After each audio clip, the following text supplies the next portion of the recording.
हम आपको बता रहे थे संकल्प, पुराण और पूजा में ध्यान रखने योग्य बातें।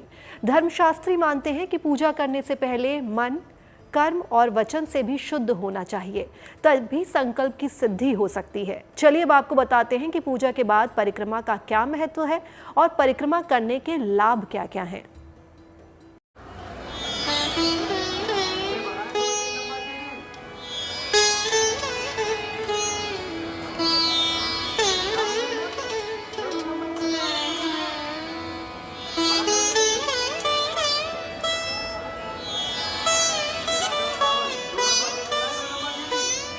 धर्म ग्रंथों में पूजा के बाद परिक्रमा की महिमा बताई गई है। ये देवी देवताओं के प्रति श्रद्धा और समर्पण का प्रतीक है।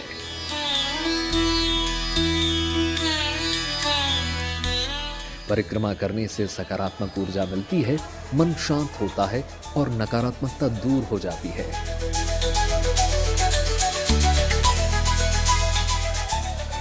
पूजा पाठ करते समय भगवान की प्रदक्षिणा यानी परिक्रमा करने का विधान है। ये एक अनिवार्य परंपरा है। देखिए, परिक्रमा का मतलब ये होता है हर देवी देवता की परिक्रमा अपनी अपनी है। कोई 1.5 परिक्रमा होती है, किसी की 3 परिक्रमा होती है, किसी की 7 परिक्रमा होती है, किसी की 6 परिक्रमा होती है। हर देवी देवता की परिक्रमा का परिगमन काल अलग अलग है।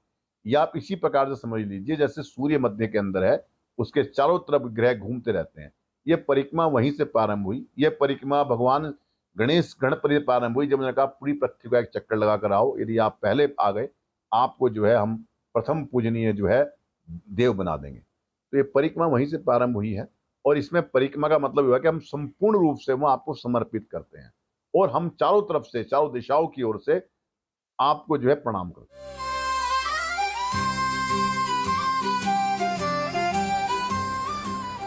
शास्त्रों में कहा गया है कि परिक्रमा से पापों का नाश होता है और विज्ञान की नजर से देखें तो शारीरिक ऊर्जा के विकास में मंदिर परिक्रमा का विशेष महत्व है।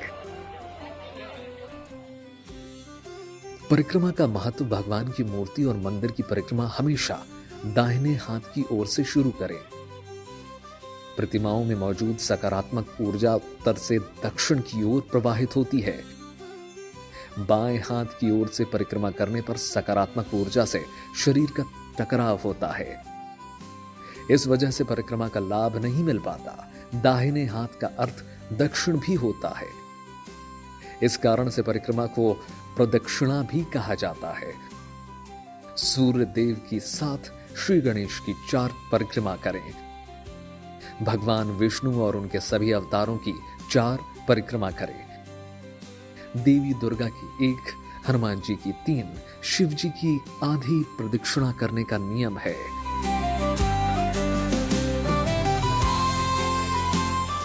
शिव जी की आधी प्रदक्षिणा की जाती है। इस संबंध में मान्यता है कि जलधारी को लांघना नहीं चाहिए। जलधारी तक पहुंचकर परिक्रमा को पूर्ण मान लिया जाता है। परिक्रमा करने के बहुत लाभ हैं। परिक्रमा करने से जो है व्यक्ति के जीवन के अंदर जो है संकल्प भाव और समर्पित भाव का बहुत ज्यादा अनुष्ठान होता है, बहुत ज्यादा उत्थान होता है।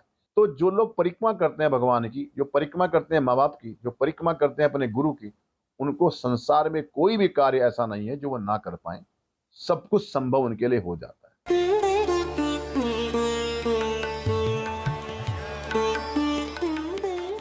परिक्रमा करने से न केवल आध्यात्मिक लाभ मिलता है, बल्कि ये व्यक्ति के शारीरिक और मानसिक स्वास्थ्य के लिए भी फायदेमंद है।